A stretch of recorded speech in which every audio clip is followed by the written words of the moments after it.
नमस्कार। आज मैं आपको ट्रिपल इंजन सरकार की असलियत बताऊंगी। किस तरह से छत्तीसगढ़ में बीजेपी तानाशाही लाने की पूरी तैयारी कर चुकी है। आम जनता की आवाज को कुचलने का इनका एजेंडा अब पूरी तरह से चरम पर है। पिछले 2 हफ्ते से बीजेपी आईटी सेल के लोग जो 2 रुपल्ली में कमेंट करके अपना घर चलाते हैं, वो एक्टिव होकर मुझे सामाजिक गालियां, छत्तीसगढ़ की संस्कृति को कमेंट के माध्यम से अश्लील गालियां दे रहे हैं। इससे ये साबित होता है कि सत्ता में बैठी बीजेपी छत्तीसगढ़ विरोधी और छत्तीसगढ़ संस्कृति विरोधी है। जिस तरह से इन लोगों ने छत्तीसगढ़ की संस्कृति को गायब कर दिया और छत्तीसगढ़ महतारी की तस्वीर को गायब कर दिया।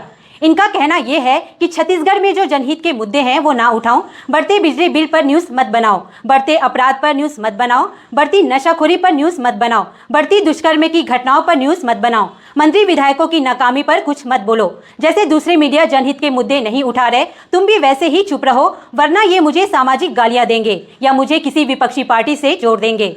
आम जनता की आवाज दबाने वालों में सीएम विष्णुदेव साय, ओपी चौधरी, लक्ष्मी रजवाड़े, मिनल चौबे, अरुण साव और भी अन्य मंत्री विधायकों के समर्थक शामिल हैं। हाल ही में मैंने रायपुर के प्रोफेसर कॉलोनी के जल भराव की समस्या पर न्यूज बनाया था।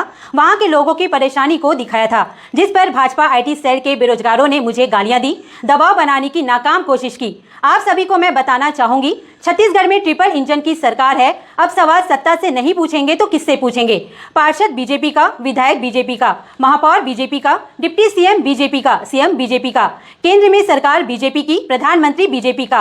और फिर इन लोगों का ये कहना है कि सवाल विपक्षी पार्टी कांग्रेस से पूछो। अगर सवाल सत्ताधारी बीजेपी से पूछोगे तो या तो तुम्हें पुलिस से डराया जाएगा या झूठे केस में फंसाया जाएगा, जैसे पिछले साल सूरजपुर में किया गया था, या फिर जेल में डाल देंगे या गुंडे मवालियों से डराएंगे। जेल से भी सोमा देवांगन नहीं डरती और ना ही पुलिस से डरती है और ना ही गुंडे मवालियों से।